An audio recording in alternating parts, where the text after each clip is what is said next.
Hello everyone. My name is Mike, addict. Kind of happy that it's a low turnout.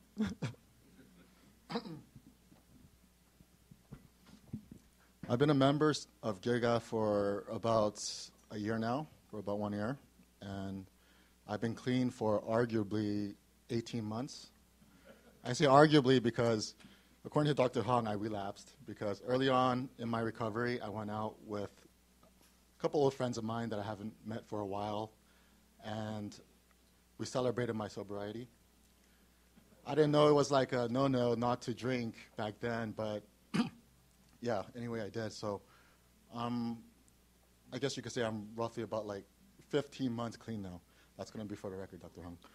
Hong. Anyway, I really didn't want to do this. I didn't want to do this. I don't want to come up here and talk about me and my drug history, but I know that it is a rite of passage. So everyone after a while being clean, they're all asked to come up here and talk, share their testimony. So that's what I'm doing. Also, Dr. Hong wanted me to talk for about 20 minutes. It's not possible. Right now, as I speak, I'm trying to kill time.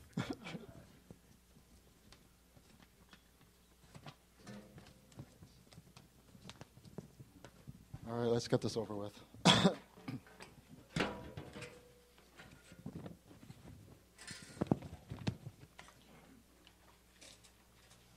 Okay, so what's my story? I first dabbled with drugs when I was a freshman in high school. I got comfortable around it very quickly. Back then, it was all part of the fun, and maybe even all part of some image that I was trying to go for. It all seemed recreational at the time, and I think it was up until I hit my mid-20s. I was an addict back then, but I didn't know it. I thought being an addict meant you had a drug dependency.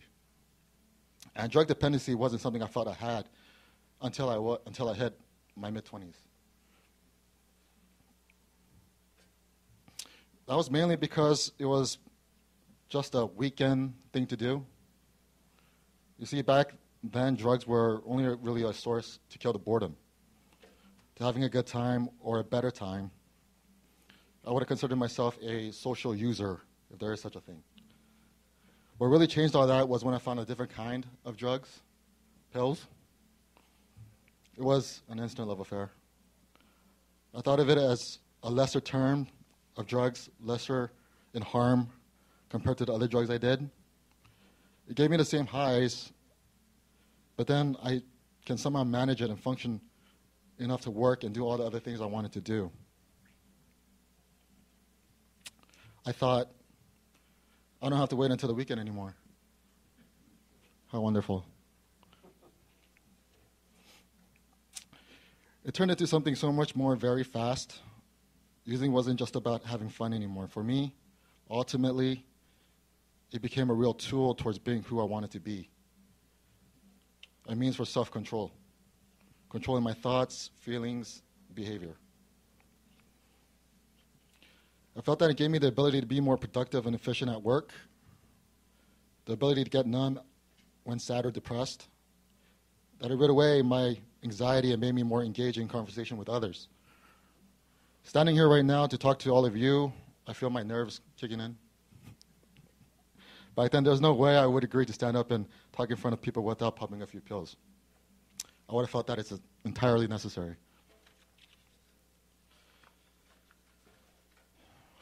But the truth also is, I would have used regardless of the occasion.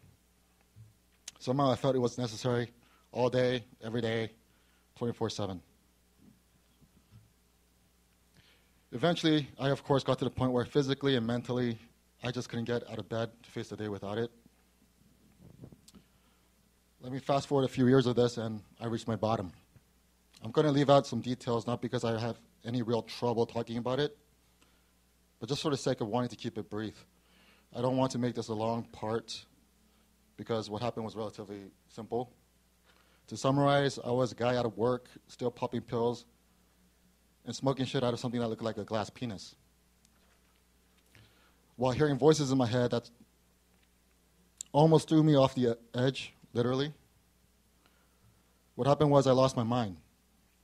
It was a gradual process where my rationality and logic was tested and then eventually thrown out the window. I lost touch of reality and found myself living in the world of some paranoid schizophrenic. You guys know. When you lose your mind and you go crazy, it's kind of obvious to people,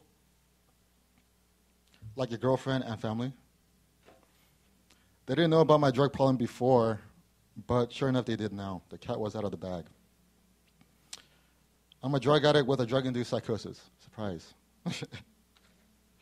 As painful as it was for me, or for them to know, it was also painful for me to have them know it. For me, things had to change from here on. I had to get clean. It must have been about a week from that time when I first met Dr. Hong. I met him through my aunt, who found him somewhere. I don't know where. I didn't really know anything about him other than he's some old Korean dude and a doctor. Since he's a doctor, I figured he'll refer me to some kind of treatment program. And I suppose he did. I was intrigued when I first met Dr. Han because more than anything, he opened himself up as an addict, as a man who has issues with drugs and alcohol. I was also intrigued when I first met Dr. Han because when he talks, he sounds like Christopher Walken. Thought that was cool. We talked, or rather he talked. He told me a story, and then somewhere down the line about original AA members and God, I totally breezed out after that. But I did listen to some of his advice. I started hitting up meetings. I went to a few NA meetings around my area looking for a place I can feel comfortable enough to keep going. Meaning a place where I don't stick out like a sore thumb and feel like I'm the only Asian crackhead in the whole world. I first went around looking and then tried Gilgal. It was different. There's a lot of Asian crackheads here. So I liked it. Since then, I've been coming here pretty much every week.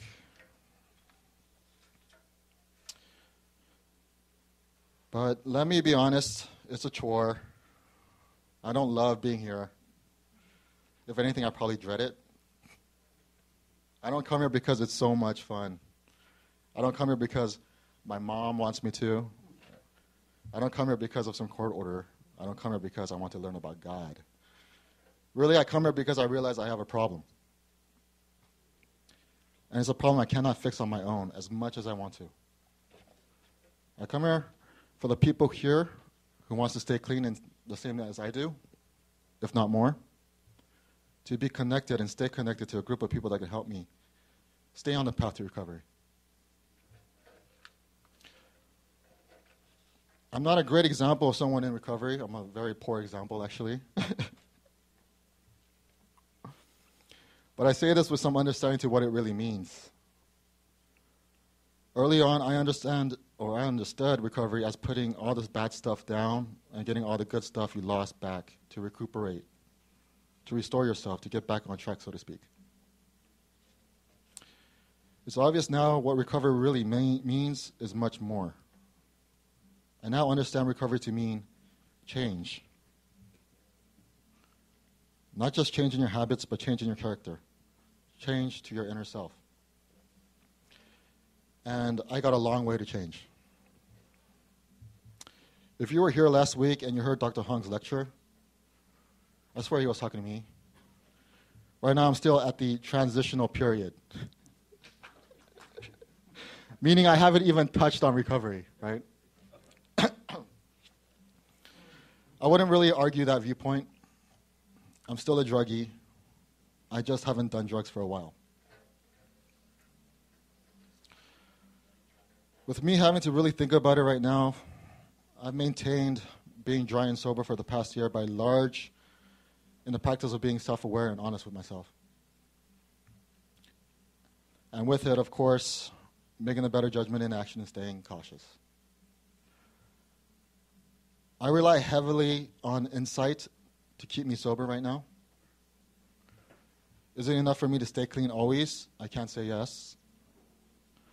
All I can say is that it's apparent I still have an issue with control because I like to control my sobriety, and I do, meaning it's not spiritually guided through a higher power. And it's not really by the book. Right now, I'm neither proud of the fact nor ashamed of it. It is what it is. I tell you all this to let you know who I am and where I am right now. I'm not driven spiritually, and for someone like me to try and do what I do and stay clean, I think there has to be certain principles and feelings constantly enforced to do it. Foremost, addiction to me does not mean the inability to stop, just a compulsive act and often overwhelming urge not to. If I was to believe otherwise, I already lost. I lost.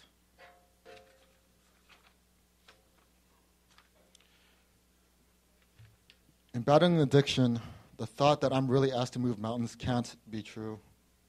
Whatever is broken in me, whatever ails me to feel that way, I have to get it out of my system and fix it. Alongside how, honesty, open-mindedness, and willingness, I need a real strong foundation of caring. I need to care. I think you really got to give a shit to get clean. It's so fundamental that without it, you're hopeless. By the way, my level of open-mindedness and willingness might not be all that high, but I care. I care a lot, damn it. For me to stay the course, I sometimes have to get aggressive with myself and try to man up to recovery. What I really mean by that is not giving way to slack through my sense of pity and sympathy, to exert a little tough love on myself. It's not difficult for me to make excuses for myself at all, to play the victim of some misfortune. I'm very good at that, actually. I have a lot of reasons to want to use every day. The idea still floats in my head every day. I need to hold on to the attitude that it's never okay for me to go back, whatever the hardship. And I have to believe that there's a point where we should know better. And at this point, I should know better. Now, my group here knows, I often like to say recovery sucks, that being sober sucks, abstinence sucks, all true. And right now, I'd like to close with that. But it just doesn't seem right, not when I'm up here today. Yes, I can say it all sucks and even mean it, but at the end of it, most of you, like most of you, I've been somewhere that sucked even more. Whatever boredom, stress, or discomfort I have in my own skin is still better this way, and I absolutely believe that. That hasn't escaped me, so let me be grateful. It's the week of Thanksgiving, but I'm no more compelled to want to say thank you to everyone. Thank you to Dr. Hong for being Dr. Hong. Thank you, members of Gilgal and HOT, for being the anchor for me and giving me the strength and support all the time. And also, thank you to my family, to my mom. I thought she wasn't here today, actually. But thank you for everything, for the love you have. I won't say it, but I feel the same way. That's it.